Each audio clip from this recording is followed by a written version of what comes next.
Welcome back to U.S. Farm Report. Dan Bossie as well as Chip Nellinger joining us this weekend. Big USDA WASDE report earlier in the week. Dan, we saw some cuts to yield, but USDA found some acres this late in the game. How do you find acres? That's a question a lot of producers want to know. Well, it's all related to the farmer and what they report in terms of participation in FSA. So this is the culmination of FSA data and then NAS data comes together. They true themselves up.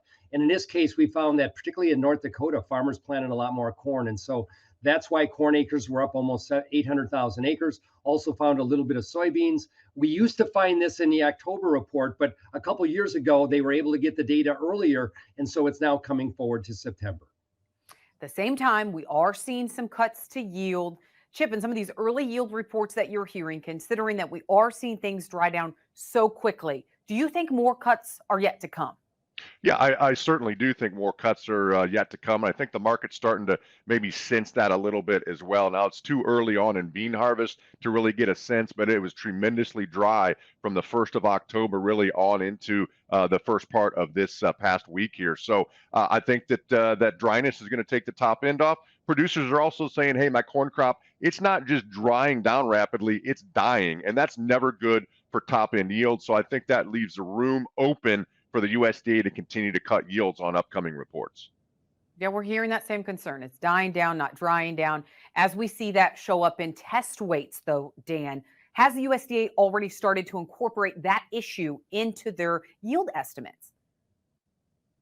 They have. So USDA actually pulls ears and pulls pods.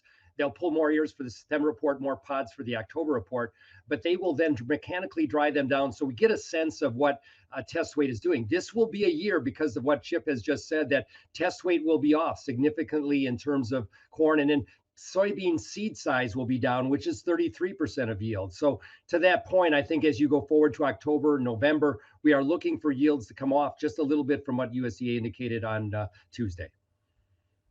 So, Chip, not only did we have the September WASDE report, but now we have the grain stocks report coming up at the end of the month. Last year, that was when we saw a big drop in harvested acres because of drought in Kansas and those areas. You know, what are some potential surprises that maybe you're watching for in this September grain stocks report? Yeah, it's hard to gauge these. That's why there's a lot of volatility and potential price volatility surrounding these quarterly stocks reports. I wouldn't expect a huge change. There's just so much bearishness around demand right now, particularly corn demand, that I don't think the expectations are going to be for something that comes out wildly bullish. Now, there's always the potential surprise there, and they're hard to peg. But I think that the market kind of looks past that, assuming there's not some major shock there, more to what we were talking about earlier, and that is, are there further yield cuts coming? And is demand starting to pick up a little bit is going to be a big question in the market's mind in the fourth quarter. Yeah, as we see the crop production potential here dwindle because of just the lack of rain later in this season. Dan, what are you watching for in that grain stocks report at the end of the month? Well, we think USDA has understated feed and residual usage for corn. If we go back to the last two stocks reports, there's issues with their feed and residual number. We think it could be 50 to 100 million bushels of corn.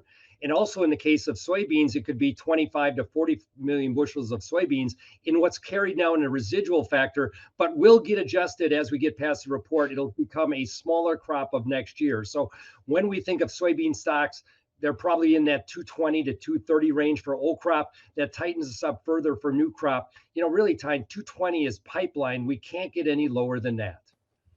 Okay, Dan, currently, what is your yield projection for both corn and soybeans? We are sitting at 171 bushels per acre on corn based on our analysis and 49 bushels on soybeans. So we're looking for another drop of a bushel an acre on beans, another 2.5 on corn. Chip, I know agmarket.net, or I'm sorry, Chip, I know that Blue Reef Ag Marketing does a survey as well. So Chip, with the Blue Reef Agri Marketing, your survey, what did growers say? Yeah, our first crack at it here just a week ago was in the upper 160s, right around 169 on corn yield. We didn't ask thus far on beans because it was too early. We'll pick that up in October as we get a month out. Dan, do you think we'll have an October report? I'm doubtful, Ty, and I'm really concerned about the U.S. Congress. getting a budget pact, and maybe the government closed down. We saw President Biden talking of that this week. So I'm really worried that a budget package isn't reached and that USDA data may stop if the government comes to a halt, if you will, as funds are not available.